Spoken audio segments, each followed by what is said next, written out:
Once upon a time, Buddha was traveling with his disciples. They happened to pass a lake that supplied water to the nearby villages. It was a hot day and Buddha was thirsty. So he sent one of his disciples to fetch water from the lake. When the disciple reached the lake, he noticed that the water had become very muddy since a bullock cart had just crossed the lake. Finding the water unfit for consumption, he walked back and suggested to Buddha to move to the next available water body. Surprisingly, Buddha asked the group to stay put and asked the same disciple to fetch water from the same lake in an hour. The disciple obediently went back after an hour. This time too, he found that the waters were muddy, though a lot less than earlier. He reported this to Buddha and Buddha asked him to go back in another 1 hour.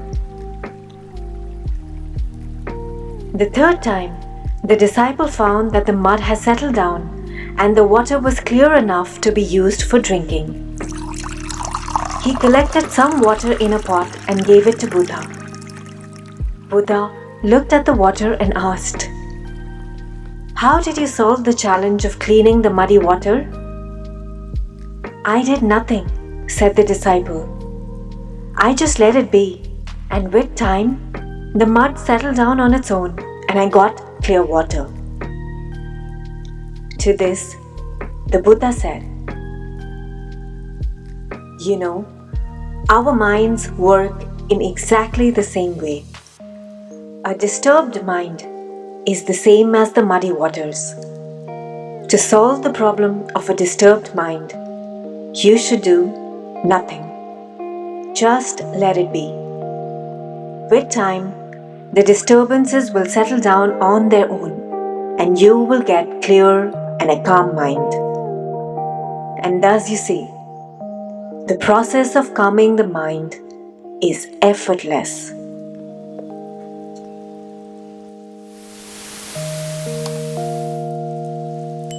It is natural and normal for the mind to be disturbed due to the many episodes of life.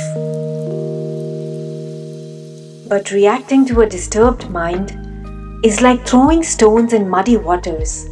It muddies the water even more. In a disturbed state, our mind is unsuitable for usage. Thus, when the mind is disturbed, allow it to settle down by itself. Don't react, don't think about calming it down, but enjoy the peace that comes from doing absolutely nothing.